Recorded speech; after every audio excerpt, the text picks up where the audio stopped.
What's happening with the Oratrice? I believe it is preparing to carry out the death sentence.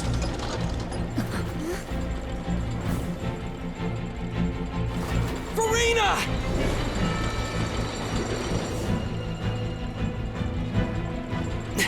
No, I still need answers.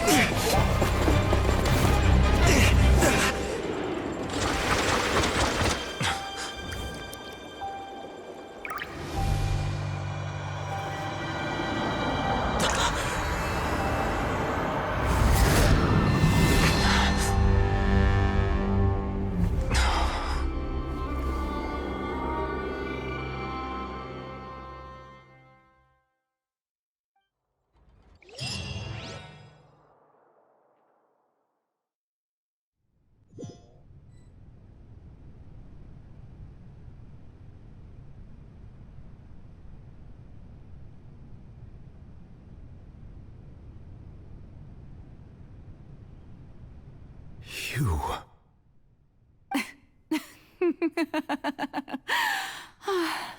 Sorry. That shocked expression on your face is just too amusing. I couldn't help myself. You are not Furina. Who are you?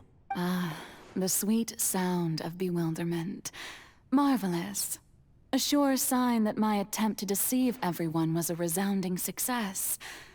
But to answer your question, I am Focalor. You know, the god. Focalor? Why did you deceive us? Oh, that wasn't my goal, of course. Goodness, no. But I had to fool everyone else too, if I was to stand any chance of deceiving the heavenly principles. Deceiving the heavenly principles? It's all because of that pernicious prophecy. Dreadful, wasn't it?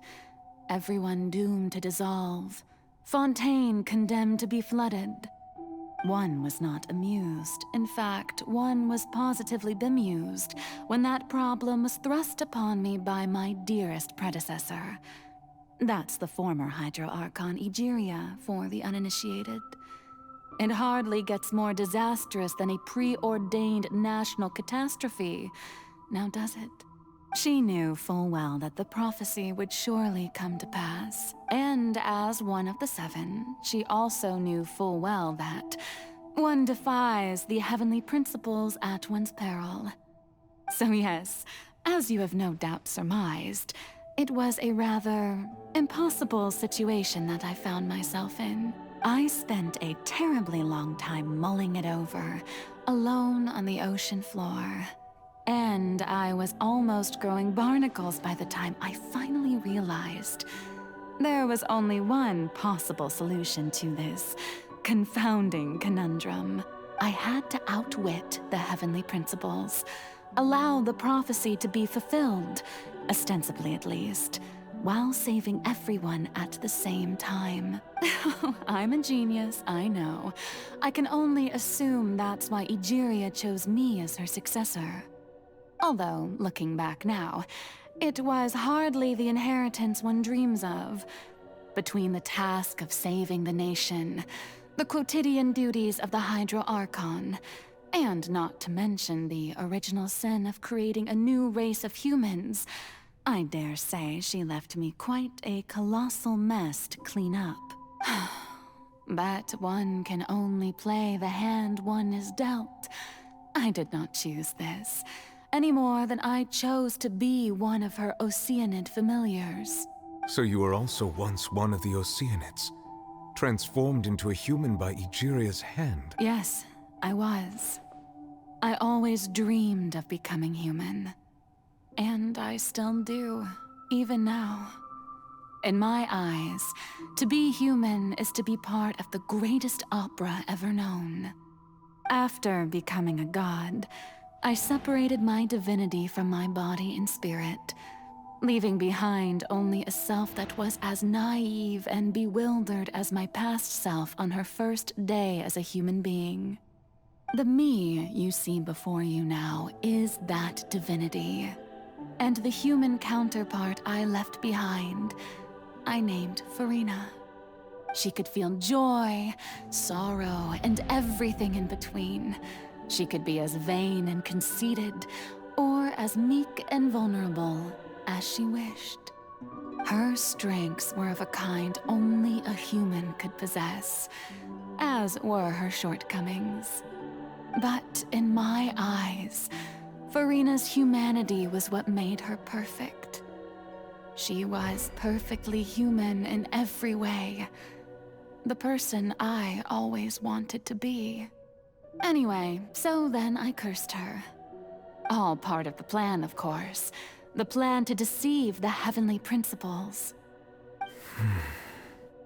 Do you still remember the final scene of the prophecy?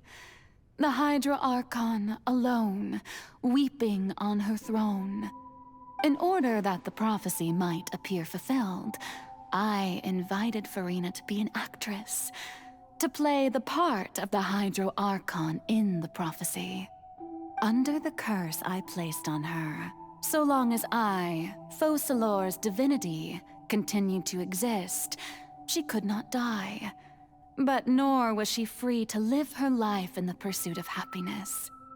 Instead, she was forced to take the stage in the opera house, to embrace the role of leading lady, to forever play the part of the god from the prophecy, all to create a deceitful appearance of that prophecy coming to pass.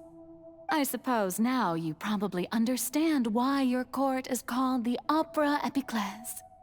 But Furina is only human, isn't she?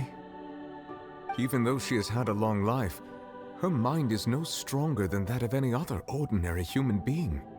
I cannot begin to fathom what she has had to endure.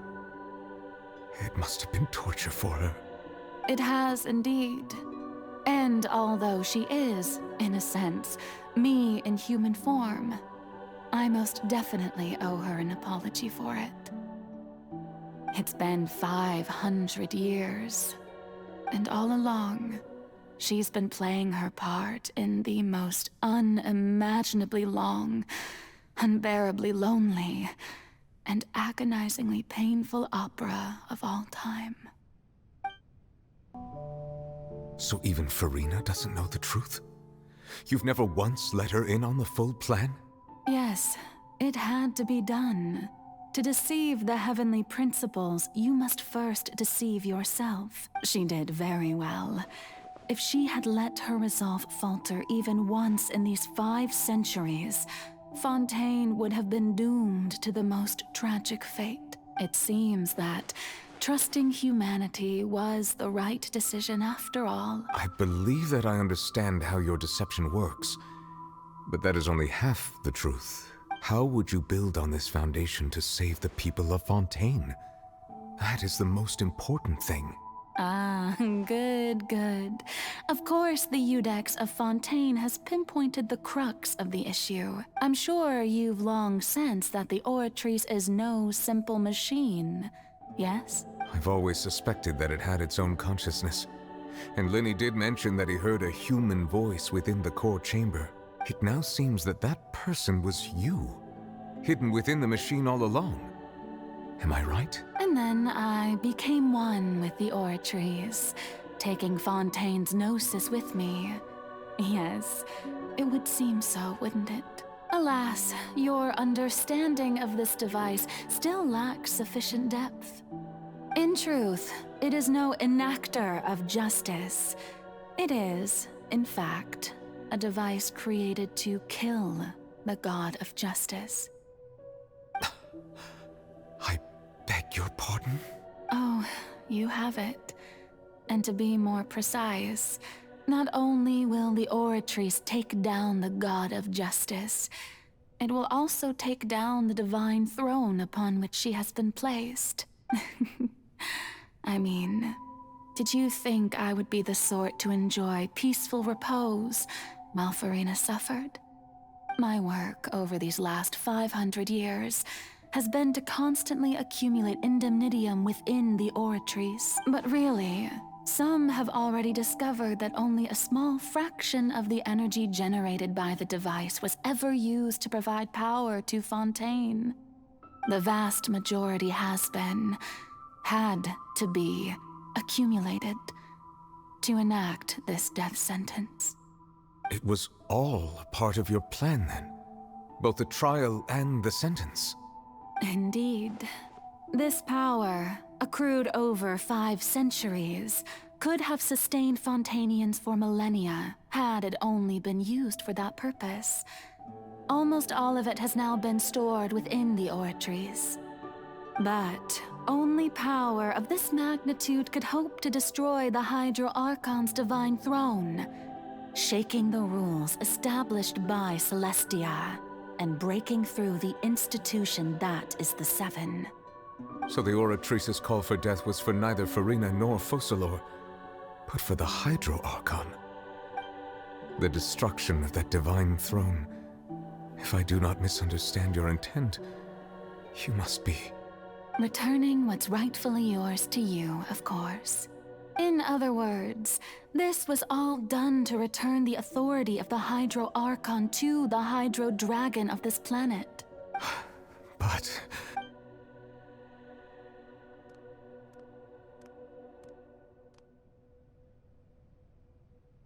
Oh, what? Getting sad again, are we? The authority of the ancient dragons shall soon be yours once more, O Hydro Dragon Sovereign. And this is the face you make. all you've done throughout the years is just so you can sacrifice yourself at the very end. I've never quite seen it that way, you know. Even now, I'm quite pleased at how well my deception worked.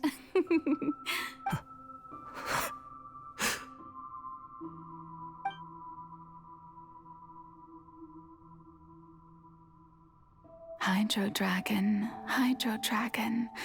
don't cry. I must say, had it been within my rights, I would have loved to judge the heavenly principles themselves. Were they not guilty of essentially the same crime?